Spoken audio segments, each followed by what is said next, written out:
What's up, tribe? This is gonna be your review for Black Ink Crew season. Oh shoot, I had it right there. Season 7, episode 12. So here's the thing. This is oh, I like the way this is light is looking. It's looking pretty. And I did this by accident, so I ain't gonna never be able to do it again. It's pretty. Anyway, so we pick up the episode where we left off. Sky's fired. It's the next day. They sitting around the shop. Everybody's quiet, looking depressed, looking all, sad and stuff. And what happened was basically they're talking about what happened, who was right and who was wrong. And Ted was like, well, first of all, Tati talking about something. Well, I mean, I understand where Caesar's coming from. Tati's a little bitch. I understand where Caesar's coming from. I mean, she's not going to be here. She's opening up her own shop. So, and then Ted talking about something. Well, I understand, Sky should be able to build her brand, but I just don't think she went about it the right way. She was kind of sneaky about it. No, the fuck she wasn't. She went to Caesar. She went down to Miami to find out about the business prospects. Somebody probably called her and said, hey, we want you to, we got a business brand, whatever, however it went down. She went to Miami to find out what the ins and the outs was and to find out if it was something she was interested in doing. And when she decided she was going to open up the shop and go for it, she did tell Caesar. The only reason why she went behind his back is because he was like, no, hell no, fuck no, you can't do it. And so she was like, oh, that's how you feel? Then this is how I'm going to handle it. So there are no two sides to this. Caesar, you wrong. Period. Period. So then they in the shop and there's a cockroach. They were all just a little bit too calm about the cockroach as far as I'm concerned. I'm just gonna leave that alone. Just crawling up the wall, just nasty. So anyway, Caesar comes in. He calls his mandatory staff meeting. He comes in there, and of course, he's being Caesar. He acting like he don't understand why everybody mad. And they were like, well, Sky not here. Fuck Sky. Don't say her name no more. So as of today, don't speak her name in this shop. Sky's gone. That's it. And then he decides that he's going to promote Tati to VP of operations, or however he want to say it. He the CEO, Ted the president, Tati the VP. So, of course, everybody is like, how Tati going to be the damn VP? The VP of what? And realistically, and Tati is all excited and running around like, yeah. He was like, she loyal, she this, she that. Walt was like, what the hell has Tati ever done except for start a fight? Like, everywhere Tati is, a fight happens. And I'm like, you know what? He is absolutely correct. There is always a fight when Tati is around. Now, some of them are not her fault, but some of them are. And of course, Donna being Donna starts talking about that, that don't mean shit to her, and Tati this and Tati that. And then Tati and Donna start getting into it, right? And Donna talking about some Tati, don't get in my face. Don't walk across that line. Don't walk across that line. Tati talking about some, what line? This line? What line, Donna? What you talking about, Donna? What line, Donna? And of course, what ends up happening? They end up getting into a fight. So they break that fight up, and Donna tells Caesar, this is your fucking fault. What, bitch? What, bitch? And he always calling them bitches, and it's wrong. But the way he said it that time, it was some damn venom attached to that shit. I mean, he really was like, so, like, Donna and C's really got into it and got in each other's face. And Caesar's thing was, you know what? I can't hit Donna, but I can hit Alex. So you know what? Fuck that, Donna. I'm gonna whoop your boyfriend's ass since you got so much to say. What? And of course, Alex is like, what the fuck I do? Because in Alex's mind, he's caught in the middle because he's got respect for Caesar. He loves Caesar, but Donna's his girl. So when the two of them get to arguing, he just kind of stays out of it, which I don't think that's a bad position to take.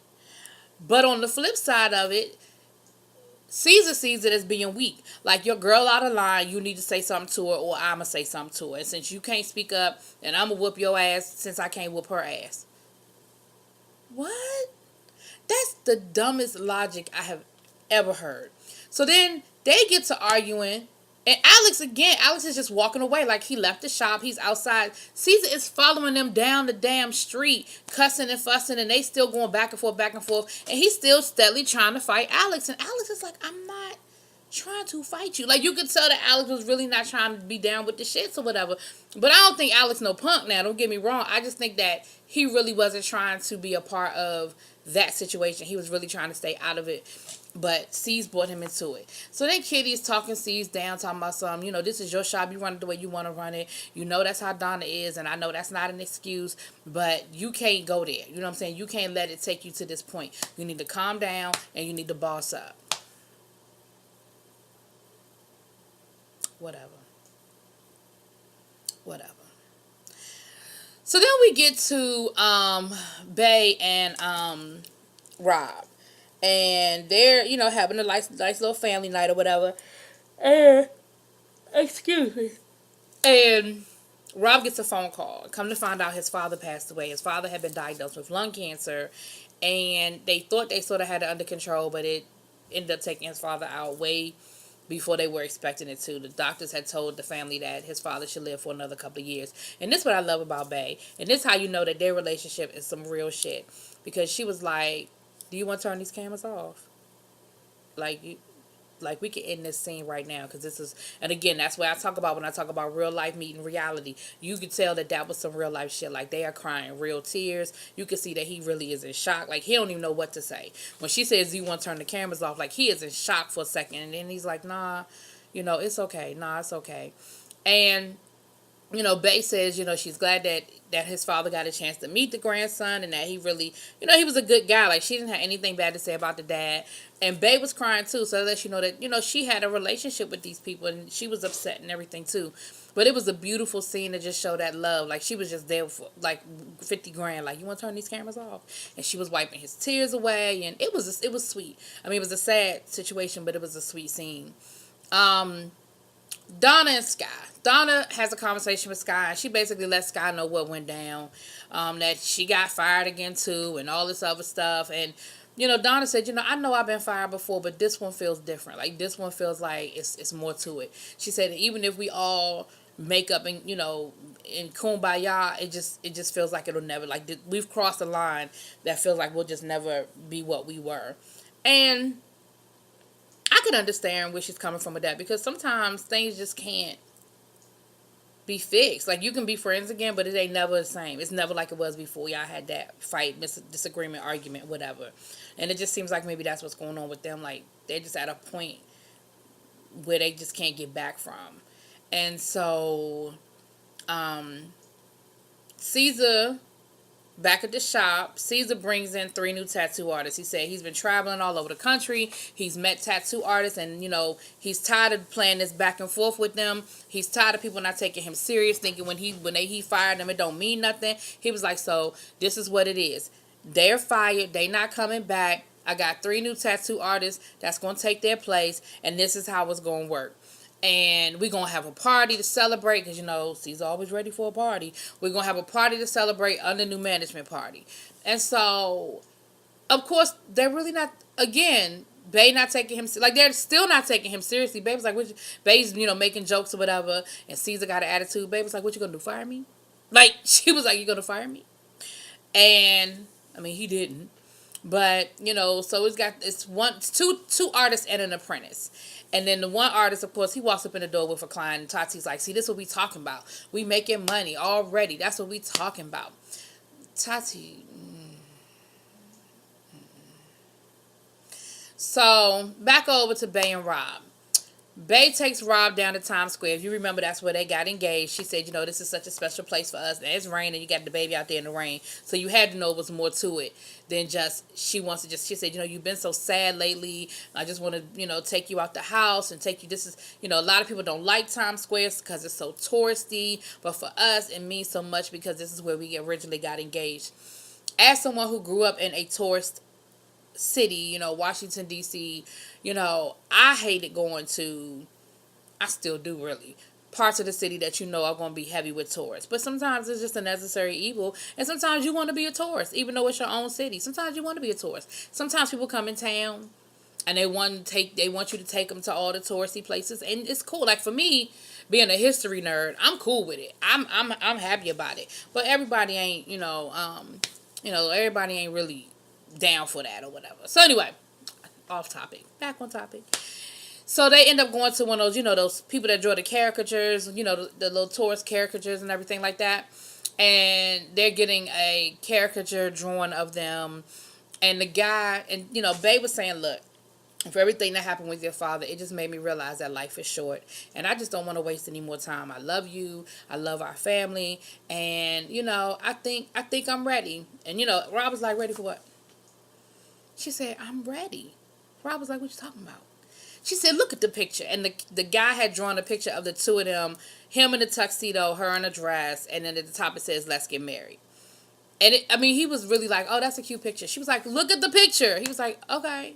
He was like, that don't even look like me. She was like, look at the picture. And then she finally had to tell him, read what it says. And it said, let's get married. So finally he was like, oh, yeah, baby. Oh. So they're going to get married. And, of course, they're going to try to do it before her mama leaves. So she decides that she's going to go rent a house up in Westchester. And she's going to go get married. And she goes to the Black Ink, tells them about it. Tells them that, of course, they're all invited. And it's going to be that next weekend.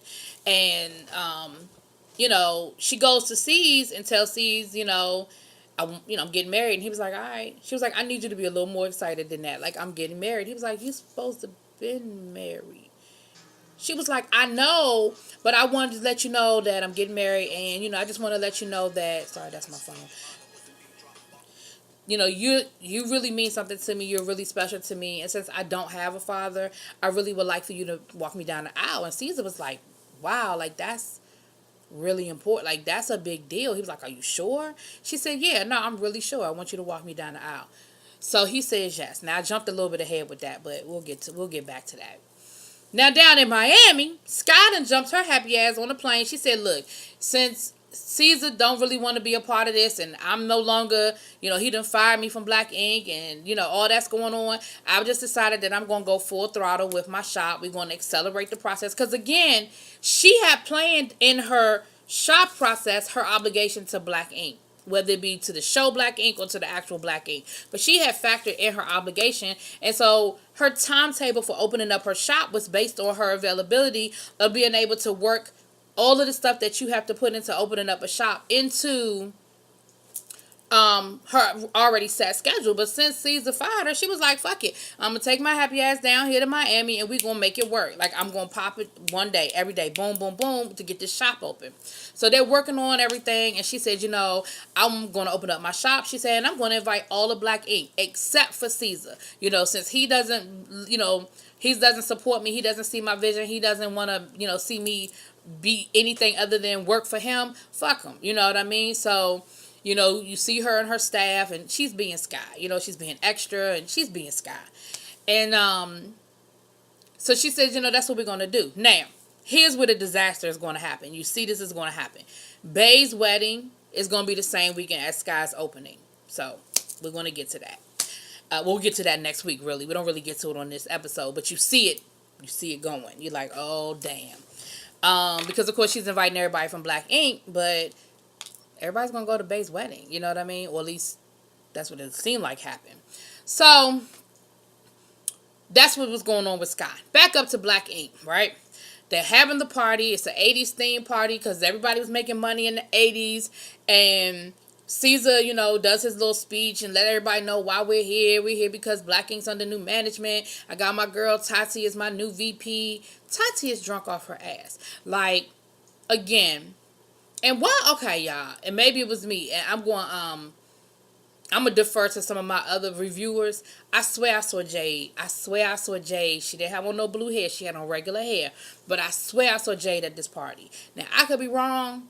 It could just be me. But it was a lady dancing when they would do, how they do the little clips of everybody at the party. I swear it looked like Jade. But anyway. But, even I don't even think they would be that sloppy. They wouldn't, but it looked like her. So anyway, Tati is drunk off her ass. Like, she can't even make a sentence. She can't even get it out.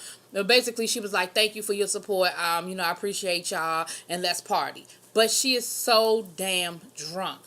Then we start to see her grinding up, dancing up on another dude. Like, she really giving it to him, right? Everybody is looking at her like, even C's was telling, Ted, like, oh, that's the other thing. When she was doing her little thank you, she thanked Ted, not Caesar. Caesar was like, what? Like, I'm the one that gave her the job. Why Ted get to thank you? Why I don't get to thank you? Honey. And then Walt was like, you might not want to bring attention to the fact that you sleeping with, no, when Walter was Kitty, might not want to bring attention to the fact that you sleeping with the owner's cousin at your acceptance speech for your new raise. You might not want promotion. You might not want to do that. But of course, that's what everybody was saying anyway when she got the promotion. I think Bae even said, you must be sucking some good dick. Like, everybody thinks that her promotion is directly connected to the whole Ted situation. Now, mind you, like I said, back to Tati being drunk off her ass. That, she does her little thank you speech or whatever. So, while this is going on, at the end of the speech, some ladies come in with these signs that say pretty little boutique, pretty little boutique. This is, Sky's boutique. Or Pretty Secret Boutique, whatever it's called. What's it called? Pretty Little Boutique, Pretty Teak. Let me see. I'm going to go back. Pretty Secrets. But anyway, y'all know. Sky's Boutique. And on one side of the sign is the name of the boutique. On the other side of the sign is a picture of Sky. And then they play this audio of Sky inviting them to the grand opening, right? So, Caesar's like, the fuck? He's like, why do I see pictures of Sky and why do I hear Sky's voice? And he takes the pictures, he tears them up, he puts the girls out the party. He was like, see, now the old me will flip out. But the new me, I didn't know it was an old new me. But anyway, the new me is just putting their ass out and we're going to go ahead and continue with our little party. Next thing you know, we see Tati grinding up on some dude. And I don't mean just like dancing, like freaky dancing at a party. I mean straight grinding, like they might as well have been having sex on the dance floor. And that's pretty much what Ted said. Ted was like, I really thought we were dating. But from what I'm seeing right here, maybe my idea of dating ain't the same as her idea of dating, because she is straight up damn near having sex on the dance floor with this dude. He was like, and she doing it right in front of me like I ain't sitting right here. Now, then she ends up leaving with him. Gets in the car and rolls out. And Ted is like, for real though? Like, that's what we doing now? We just rolling out on motherfuckers? Okay. Now, here's the thing. Under normal circumstances, I probably would be like, that was real messed up. Tati, that was some bullshit. How could you do that, Tati? That was disrespectful as shit. Blah, blah, blah, blah, blah. Right? But it's Ted. I can't have no sympathy for this. Matter of fact, how many women Ted done dogged out on this show? And I've only been looking at this show for a couple of seasons. I can't imagine if I went all the way back to the beginning. So my thing is, was she disrespectful? Yeah, that was disrespectful to do it in front of him like that. Is their situation clearly defined to the point where she felt like she wasn't within her rights to do what she did? I don't know what conversations they've had about their relationship, whether they've decided they're in a monogamous relationship or not. Like, I don't know. But what I know is, I ain't got no sympathy for Ted. Because Ted been an asshole when it come to women from day one, as far as I can tell. Oh well. Medicine don't taste so good when you gotta eat it, do it? Alright, y'all, that was Black Ink. We'll see how this thing roll downhill. We'll see what happens next week when these two events collide. Peace.